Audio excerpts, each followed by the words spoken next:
Michael Cohen wrapped up a second day of testifying in New York. Donald Trump's longtime ally, former fixer, says the former U.S. president knew about that $130,000 payment to Stormy Daniels.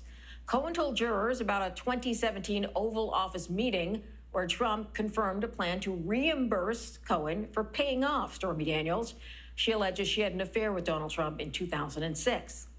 Let's go to attorney Trey Lovell. He is joining us now to talk some more about the case. Thanks for joining us, Trey. How did Cohen stand up during this cross-examination? How did he come across?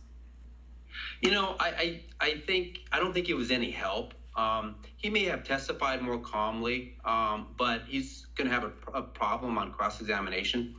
But in terms of his testimony, he just hasn't really helped the prosecution. There are key elements which need to be proven here. The first is the falsified business records. But the big problem there is he's Trump's attorney. And it was his job to secure and execute this non-disclosure agreement, which is a legal service. And he was recouped for his expenses, and he was paid a compensation for it. So the fact that it was an entry as a legal expense seems accurate, or at least reasonable doubt to assume so. And then further, you know, they haven't been able to establish through Cohen that Trump knew how it was entered and directed it to be entered inaccurately, and had any involvement with the bookkeeping.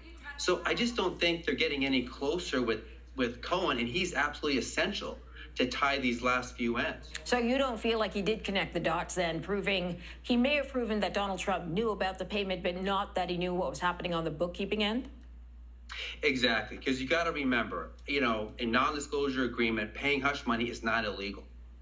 And as a matter of fact, suppressing information from the public for an election also is not illegal. So you've got two legal acts which the prosecution is trying to tie together and try to contort through this maze, and they're just not proven the key elements.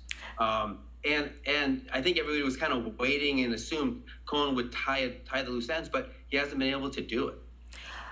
He was also pressed on a number of things. One question he was asked repeatedly was whether he wanted to see Donald Trump found guilty and basically serve time for this, which he did say yes. And we know he's taken a lot of action against Donald Trump's reputation, spoken out against him in many different ways. He's got a podcast that he continually criticizes him.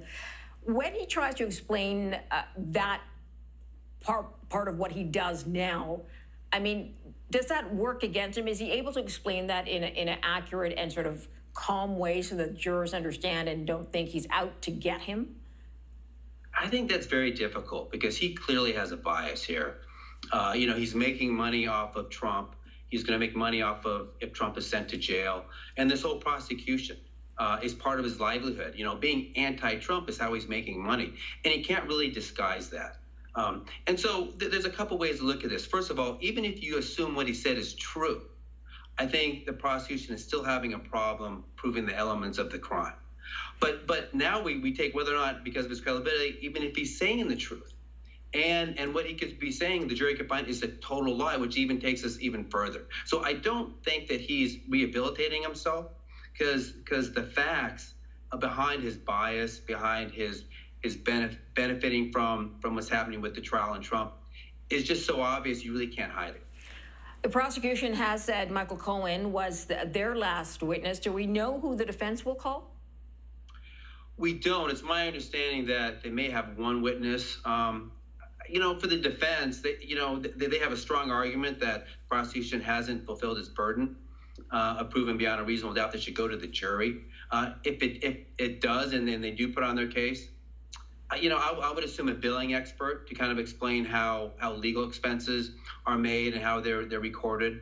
Possibly an election campaign finance expert to kind of explain how campaign finance law works in case they want to kind of go down that angle for the second crime, which for the felony. But other than that, there's not a whole lot that they need at this point. Because it's really, you know, fallen from the prosecution, you know, and their inability to prove the case. Got it. Okay, I guess we'll see what happens tomorrow. Actually, they probably don't sit on Wednesdays, right? So they go back on Thursday? Yeah, they'll be back on Thursday, and there'll be some major fireworks on Thursday. Yeah, I see another request for a mistrial or something else coming ahead. Thanks for that, Trey. Appreciate it.